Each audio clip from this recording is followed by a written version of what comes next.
All right, I want you to close your eyes for a second. Actually, no, keep them open. Look at the date. Your mind, I want you to fast forward. It is Friday, February 6th, 2026. 2 years from now. Exactly. Yeah. 2 years into the future. And we are standing in a room, maybe it's an office, maybe it's a living room, and we're looking at the trajectory of a career, a bank account, a life that has, well, to put it bluntly, it's flatlined. It's a crash site. It is a crash site. We are looking at the wreckage of a client identity we're calling Greg 3.1. Mm. This was supposed to be the target state, the wealthy, athletic, the elite operator. The hunter in the woodlands? The hunter in the woodlands. But he didn't make it. The mission failed. And our job today isn't to mourn him. It's to perform an autopsy. A pre-mortem. Right, a pre-mortem. We are simulating the death of this identity before it happens, so we can trace the failure back to the decisions made today, right now. So that you, the listener, can actually turn the wheel before you hit the wall. Mm-hmm. The stakes here are massive. I think we need to be really, really clear about this up front. This isn't a life hack deep dive. No. We aren't talking about tidying up your desk or drinking more water so you feel a little more sparkly in the morning. Not at all. We are talking about the survival of an identity. We are looking at why Greg 2.0, the current, the default version of you, is obsolete, and why the upgrade to 3.1 failed in this simulation. And the source material we're using to conduct this autopsy it's heavy. This is not light reading. No, it's a stack of classified operations manuals, essentially. Yeah. We've got the Behavior Ops Manual by Chase Hughes, which is, how do you even describe that thing? It's human engineering. It's looking at the brain not as a personality, but as a programmable biocomputer. A biocomputer, yeah. Then we've got the Daily Stoic for the mental architecture, the defense systems. Right. We have Transurfing by Vadim Zeland, which brings in this metaphysical reality-bending layer that we really need to unpack. Oh, absolutely. And most importantly, we have the internal operating documents for the looper, the specific protocols for this Greg 3.1 identity.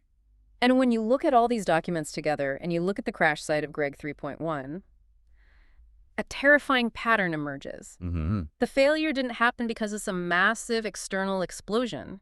The economy didn't kill him. A lawsuit didn't kill him. It wasn't the big stuff. It was the microscopic slips. Tiny biological and behavioral slips. A skipped meal here, a checked phone there. So we're going to tear this apart layer by layer. Okay. We're going to start with the biology, the hardware, and move all the way up to the soul. If you are listening, you are the hunter, and the tribe is hungry. Let's see why you failed so you don't have to. Let's start at the bottom, the biological foundation. We have this document titled The Looper, and it looks like a standard operating procedure for, a piece of industrial machinery.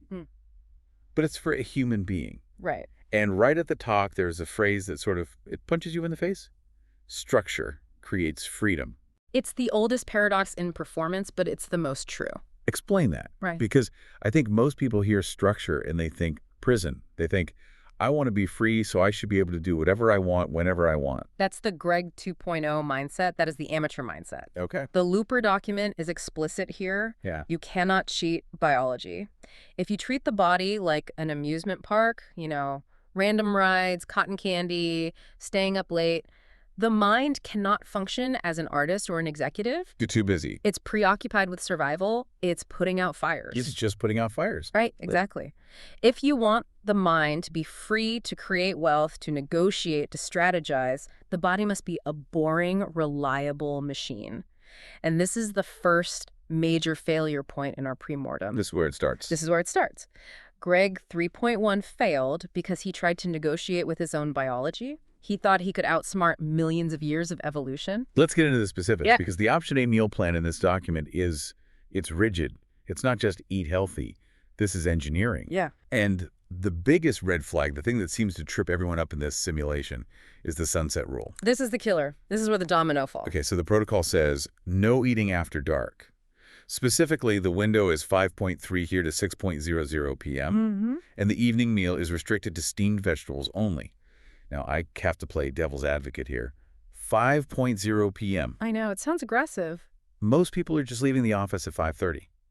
If you're a high performer, you might be working until 7:00. This feels almost impossible socially. It does. Why is this the hill Greg 3.1 dies on? Why is this specific time so critical? It comes down to one concept that the Looper document prioritizes above everything else: Abdominal pressure. Not calories. Not calories, Yeah. not macros, pressure. The gut-brain axis is the primary communication line for your nervous system. The vagus nerve runs right through there. Right. If Greg 3.1 decides, I've had a hard day, I'm going to have a steak at 8 p.m. or even just a heavy, healthy meal, he is spiking abdominal pressure right as his body is trying to shift into recovery mode. Okay, so the pressure spikes. What is the actual downstream effect of that? Why does that cause the identity to fail? Think about the mechanics. It's purely mechanical. If your stomach is full and pressurized, your diaphragm cannot descend properly. Ah, so the diaphragm needs space to move down so the lungs can fill. Exactly. If it's blocked by a full stomach, you can't take deep restorative breaths during sleep. You are physically stressed all night. Your body thinks it's in a mild panic state.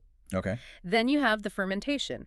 You eat late, digestion slows down, food sits there, you get bloating, you get reflux, even if you don't feel the burn-silent reflex. And that destroys the sleep quality. It destroys the architecture of the sleep. You might be unconscious for 8 hours, but you aren't recovering. You're not getting the deep stuff. You aren't getting that deep REM or deep wave sleep.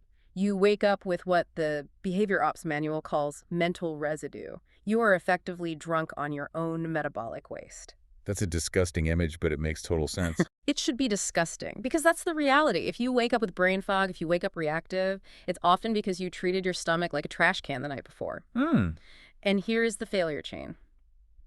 You cheat the sunset rule, you wreck the sleep shay, you lose the morning, you lose the day. And if you lose enough days. Greg 3.1 never comes online. You say Greg 2.0 forever. The Looper document says the operator, the mind, cannot reach the green circle of elite behavior if the machine, the body, is under pressure. Okay, so the sunset rule is non-negotiable in this protocol. But looking at the document, the daytime eating is also very, very rigid. The protein anchor is at 12:0 p.m. Eggs, sardines, steak. But there's a warning here, in all caps. No Inca or fiber crystals. Right. Now, for the listener who hasn't read the internal docs, INCA and fiber crystals sound like, I don't know, sci-fi terms. What are we looking at here? In the context of the Looper protocol, these refer to specific additives or supplement stacks that are often marketed as health boosters. So, fiber supplements, specific amino acid blends, things that are supposed to optimize digestion. INCA likely refers to a specific master amino acid pattern or some kind of complex recovery formula. But the protocol explicitly bans them with the protein meal. Because of chemical chaos. The protocol demands HCl-betaine hydrochloride with real protein. That's it. It's trying to mimic a very primal acidic stomach environment to break down that meat efficiently. So it's all about acidity. It's about pH balance.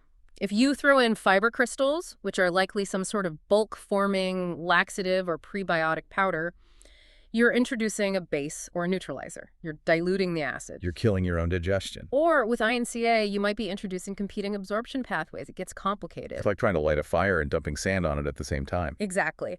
The failure point here is the more is better fallacy. Greg 3.1 thinks, well, protein is good and fiber crystals are good, so I'll take them all at once and be double good. And the machine jams. The machine jams. The stomach bloats. The grain fog returns.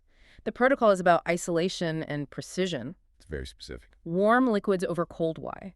Because cold stops digestion. It shocks the stomach lining. No liquid fat on an empty stomach. Why? Because it triggers the wrong hormonal cascade before the protein hits. These aren't preferences. They are mechanical requirements. So we've fueled the machine. We've avoided the late-night pizza that destroys our sleep. Now we have to talk about the boot-up sequence.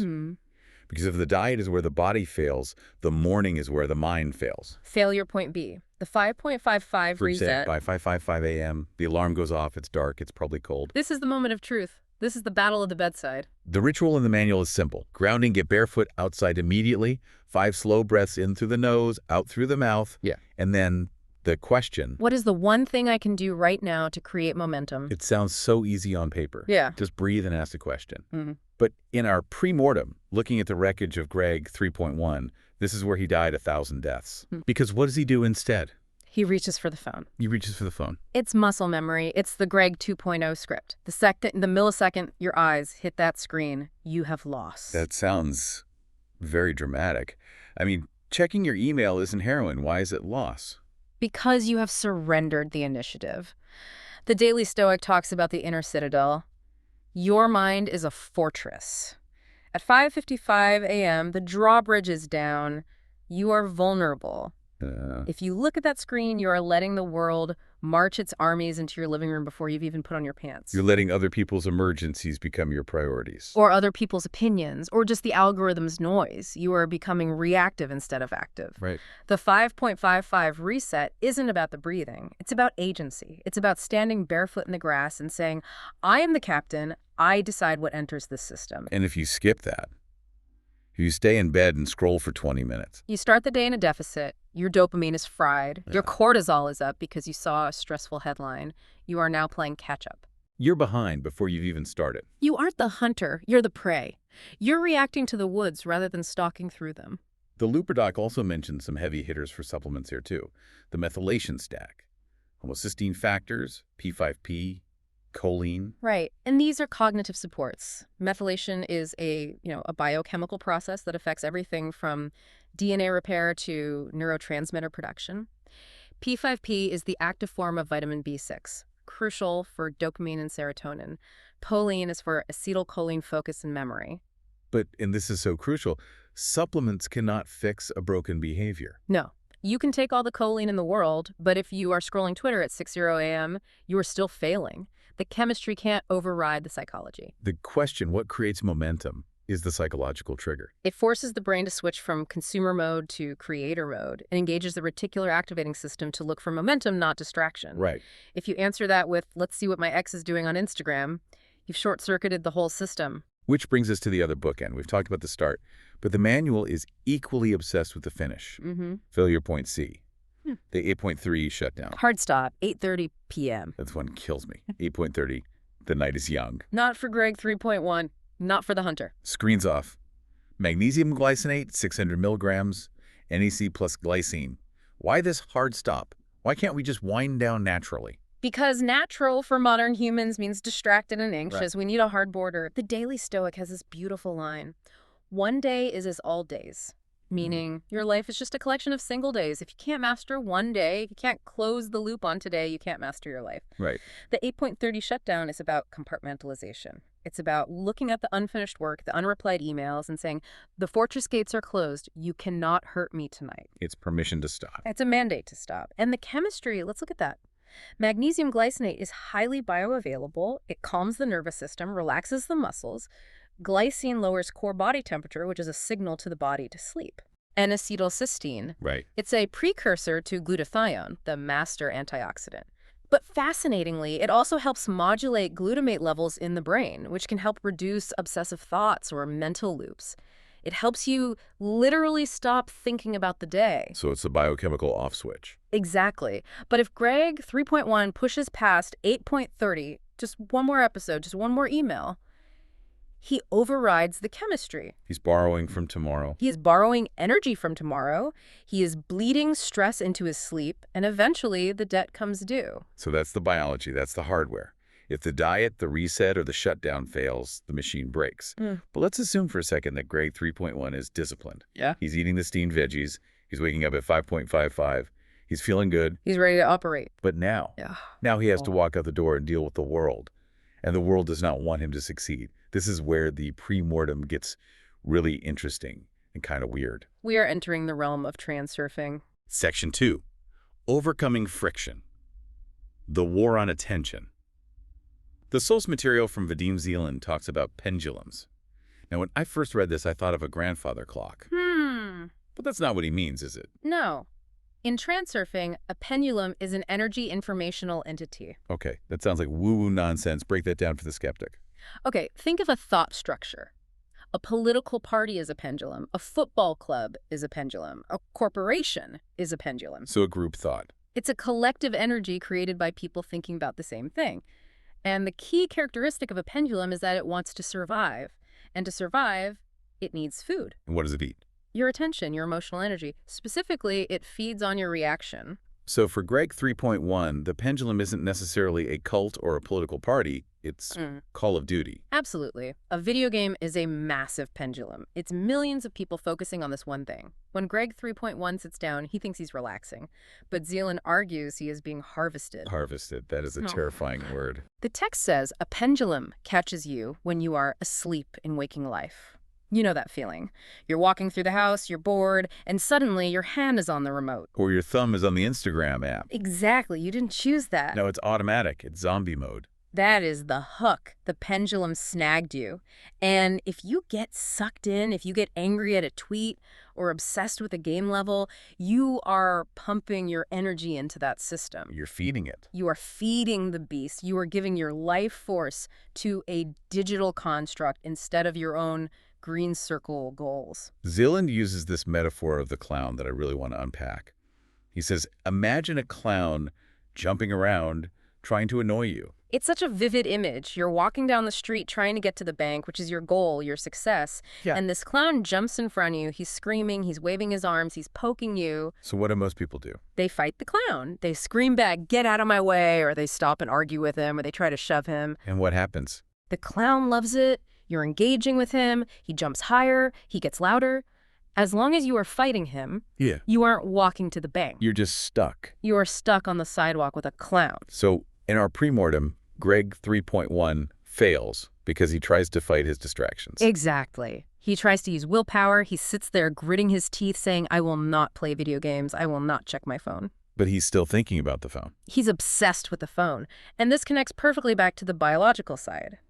The Behavior Ops Manual explains this with the reticular activating system, the RAS. The filter in your brain. Right. Your brain searches for what you focus on. If you focus on no video games, your brain just hears video games. It scans the environment for them. It highlights them. It makes the urge stronger. So by fighting the pendulum, you are actually locking yourself in the room with it. Precisely. You're feeding it with your resistance. Energy is energy. Whether it's love or hate, the pendulum eats it. So what is the solution? How do we beat the clown? Indifference. Indifference. You walk past the clown. You look right through him. It's not that you are holding your breath trying not to look. It's that he is irrelevant.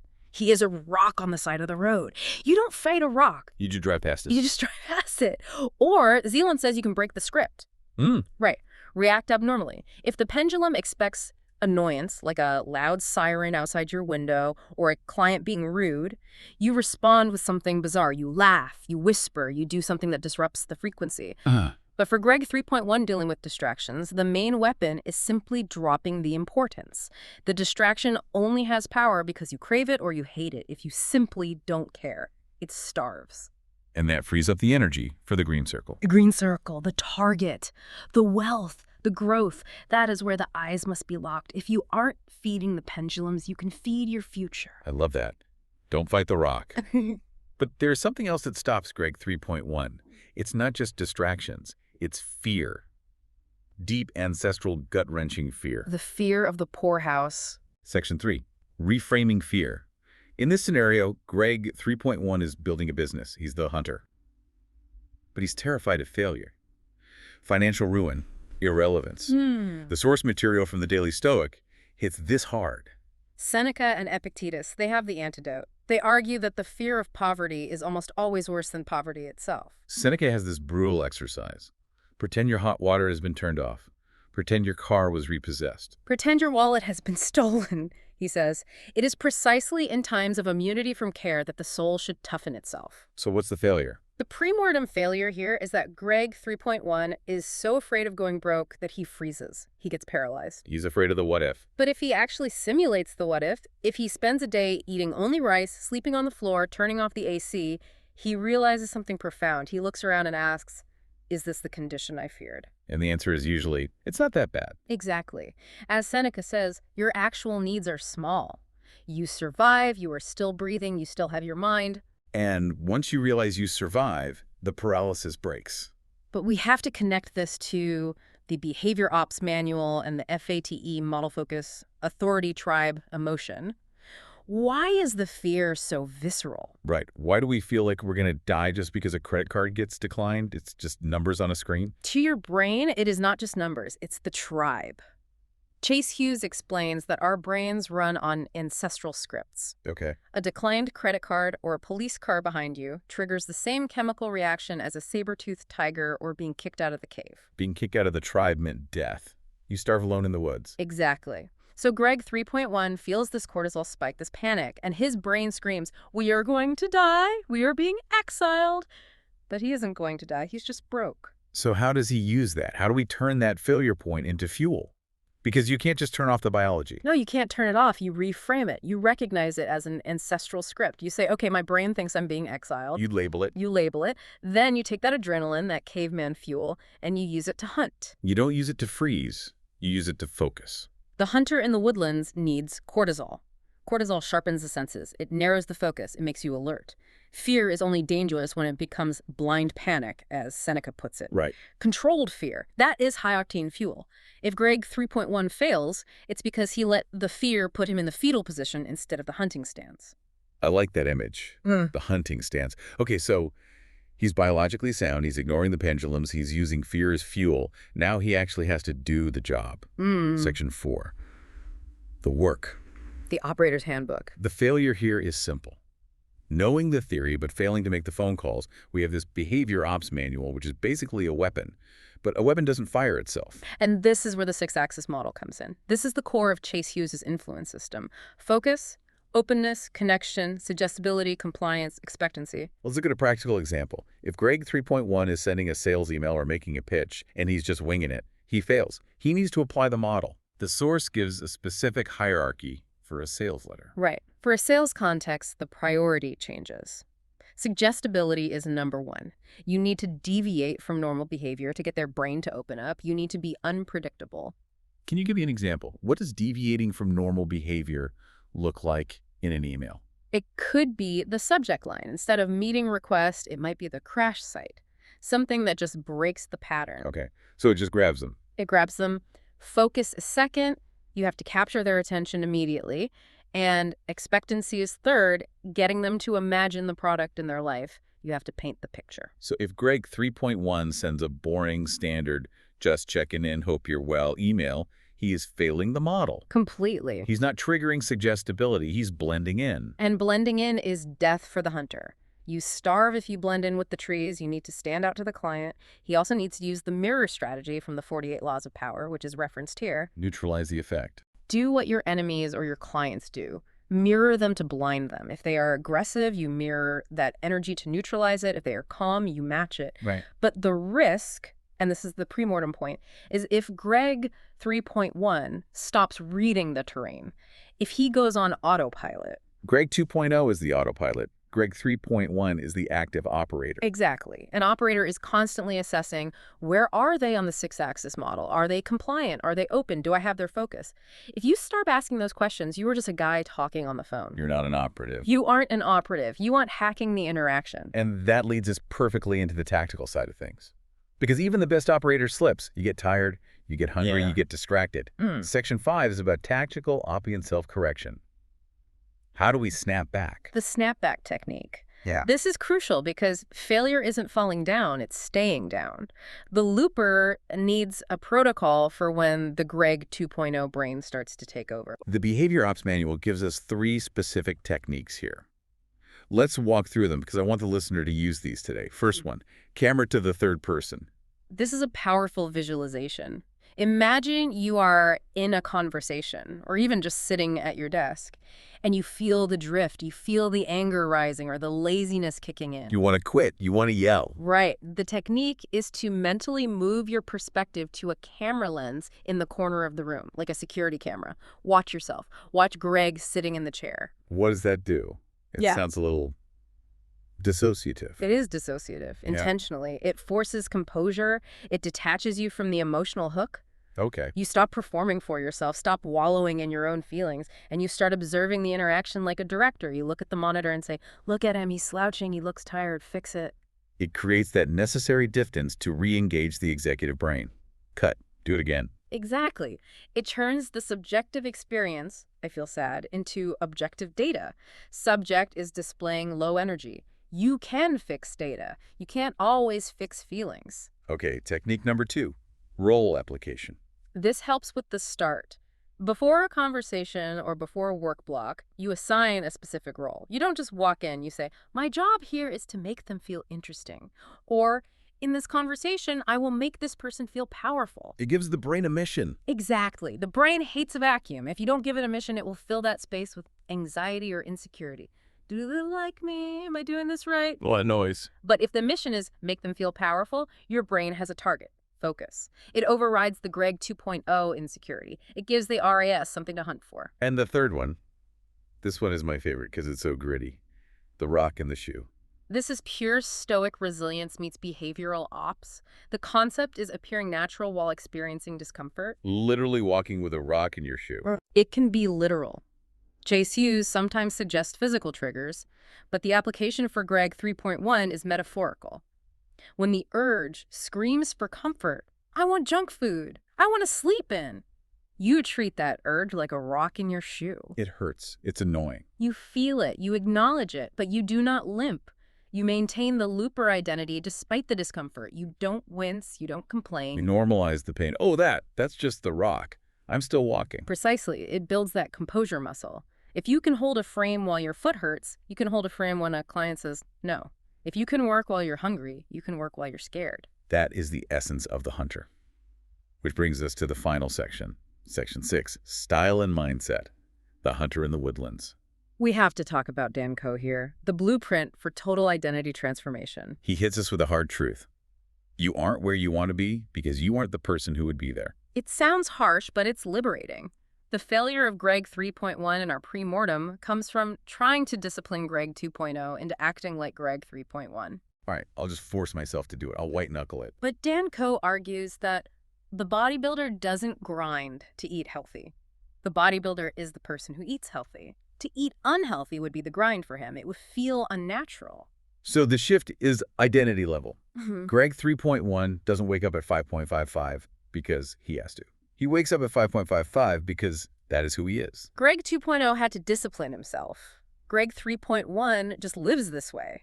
The friction disappears when the identity shifts. Right. The diet isn't a diet, it's just fuel. The work isn't work, it's just the hunt. The motivation. It's not about success.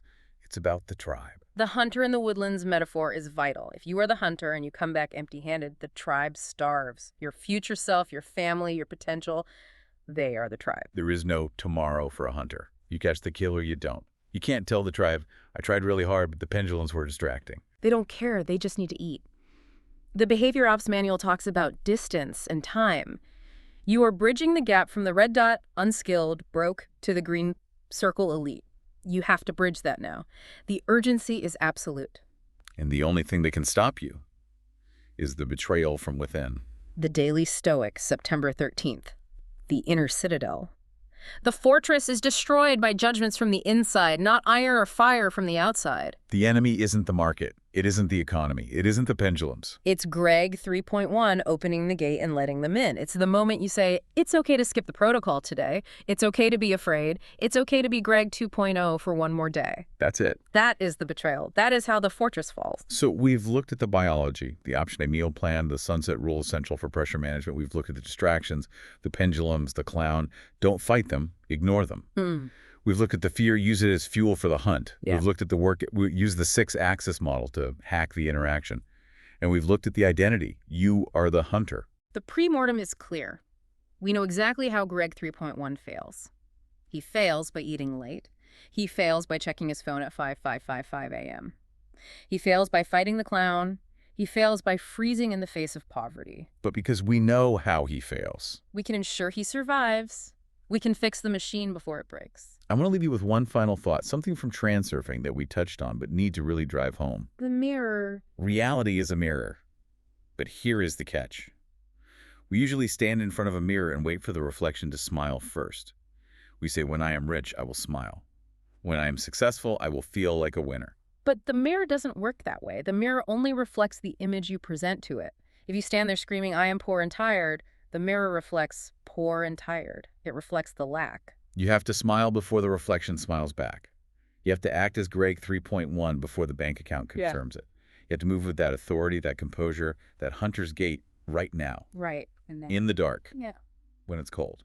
When the hot water is off. The reflection always lags behind the image. There is a delay. You have to hold the image long enough for the reality to catch up. That is the test of faith. That is the challenge. The pre-mortem is complete. The risks are known. The behavior ops manual is open. The looper protocol is live. The rest is execution. Good luck, Hunter. See you in the green circle.